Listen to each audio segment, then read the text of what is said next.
मान्यवर, ट्रस्ट के अंदर ट्रस्टी जो होते हैं, जो चर्च होगा तो क्रिश्चियन होंगे, पारसी भी होंगे, पारसी के लिए वो ट्रस्ट होगा, तो हिंदू होगा तो वो हिंदू के लिए। अब चैरिटी कमिश्नर हम कहेंगे कि भाई मुस्लिम क्यों आया? मुझे बताओ, चैरिटी कमिश्नर एक्ट में मुसलमान चैरिटी कमिश्नर बन सकता है या नहीं बन सकता है?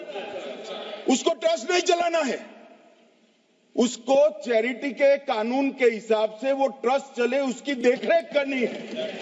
ये धार्मिक नहीं है, ये धर्म का काम नहीं है मान्यवर, ये एडमिनिस्ट्रेटिव वर्क है।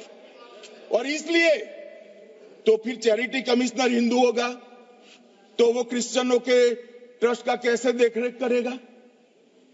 चैरिटी कमिश्नर क्रिश्चियन होगा तो जैनियों के और हिंदुओं के ट्रस्ट का कैसे देखरेख करेगा? अब बताओ कि सारे ट्रस्ट के चैरिटी कमिश्नर अलग अलग देश तोड़ दोगे आप लोग, तोड़ दोगे।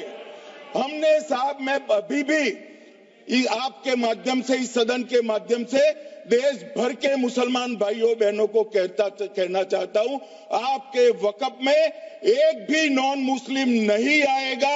ये एक्ट में ऐसा कोई प्रावधान नहीं। मगर जो वक्फ बोर्ड है और वक्फ परिषद है, उसका काम क्या है?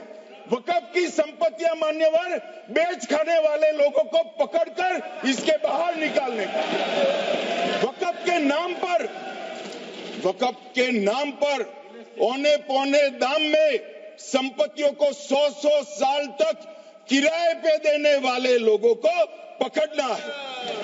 वक्फ का जो पैसा होता है, इनकम जो घिरती जा रही है, जिसके माध्यम से माइनॉरिटी का विकास करना है, माइनॉरिटी को आगे बढ़ाना है, इस्लाम धर्म की सारी धार्मिक संस्थाओं को पुख्ता करना है। ये पैसा जो चोरी होता है ना, उसको पकड़ने का काम वक्फ बोर्ड वक्फ परिषद करे। और मान्यवर, वो चाहते हैं कि इनके राज में जो मिलीभगत चली वो चलती रहे। ये नहीं चलेगी,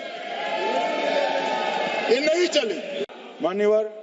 ना पिछड़ों की चिंता है ना मुसलमानों की। ये सालों से जातिवाद और तुष्टीकरण इसके आधार पर काम करते हुए आए हैं और जातिवाद और तुष्टीकरण की राजनीति कर अपने परिवार की पॉलिटिक्स को आगे बढ़ाए हैं। मगर 2014 से मान्यवर जातिवाद, तुष्टीकरण और परिवारवाद को एक साथ नरेंद्र मोदी ने समाप्त कर विकास की राजनीति इस देश में प्रस्तावित की।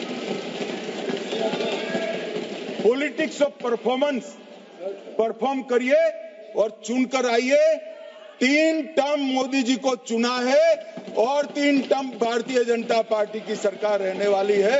मेरी बात को ठीक कर